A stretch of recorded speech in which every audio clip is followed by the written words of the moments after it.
देखिए, भारतीय जनता पार्टी जब बुरी तरीके से हताश और निराश हो गई और चुनाव आने से पहले सीए लेकर के आई, तब स्पष्ट हो गया था कि इनका कोई मुद्दा नहीं चल रहा है। अब सिर्फ ये हिंदू मुसलमान करना चाहते हैं और हिंदू मुसलमान करने के लिए इन्होंने बगैर किसी तैयारी के, बगैर किसी बात के ये सीए को लेकर के आए।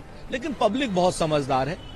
पब्लिक इस वक्त, जनता हमारी कह रही है कि हम मुद्दों पर बात करेंगे, हम हिंदू मुसलमान पर बात नहीं करेंगे, चुनाव को सांप्रदायिक नहीं होने देंगे, हम बात करेंगे पेपर लीक की, हम बात करेंगे बच्चों के रोजगार की, हम बात करेंगे महंगाई की, हम बात उन 2 बच्चियों की करेंगे जो कानपुर में अपने आप को दुराचार के विरोध में आत्महत्या कर लेते और जिसके बाप को आत्महत्या करनी पड़ती है क्योंकि दबंग उनके ऊपर दबाव डाल रहे थे मुकदमा वापसी का। मुद्दों पर चुनाव होगा, मणिपुर से लेकर के कन्याकुमारी तक के मुद्दों पर चुनाव होगा। सीए पर चुनाव भारतीय जनता पार्टी नहीं करा पाएगी।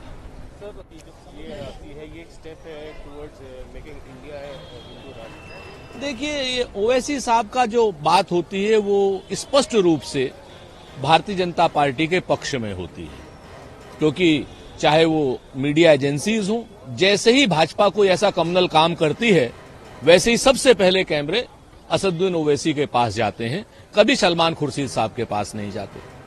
बहुत स्पष्ट है कि चुनाव को सांप्रदायिक रंग देने के लिए ओवैसी साहब और शाह साहब या मोदी साहब एक ही सिक्के के 2 पहलू हैं।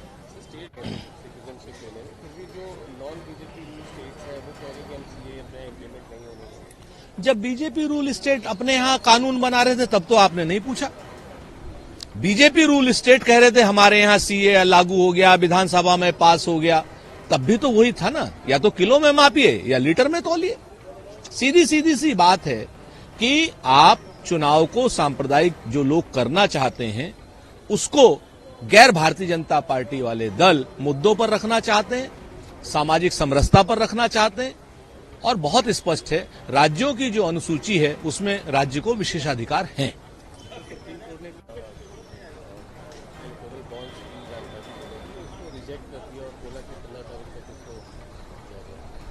भारतीय जनता पार्टी और उसके अंग क्या नाम एसबीआई को सुप्रीम कोर्ट ने कल करारा तमाचा मारा है। सुप्रीम कोर्ट ने यह भी पूछा कि पिछले महीनों में आप क्या कर रहे थे। सुप्रीम कोर्ट में भारतीय जनता पार्टी और स्टेट बैंक ऑफ इंडिया कहीं ना कहीं बिल्कुल नग्न तरीके से खड़े हुए थे, उनके पास कोई जवाब नहीं था।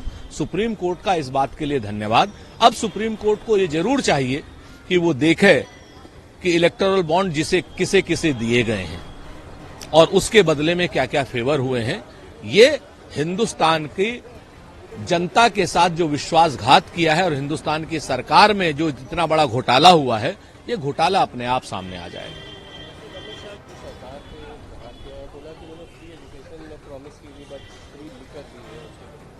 अमित शाह जी अब यही कह सकते हैं। अमित शाह जी, आप भी तो बता दीजिए ना, आपने कहां बिजली फ्री देने की बात की थी, घी फ्री देने की बात की थी, गैस सिलेंडर्स फ्री देने की बात की थी, वो दिए क्या आपने? आपको अपनी चीजें नहीं दिखाई देती, अपने जुमले नहीं दिखाई देते हैं। सिर्फ प्रतिपक्ष के ऊपर आप आरोप लगा करके आप गृह मंत्री बनते हैं या प्रचार मंत्री बनते हैं। पिछले 6 महीने से मणिपुर जल रहा है और आप चुनाव के दौर में पड़े हुए हैं। आप आम आदमी और कांग्रेस के ऊपर हमला कर रहे हैं। मणिपुर भी तो होके आई है।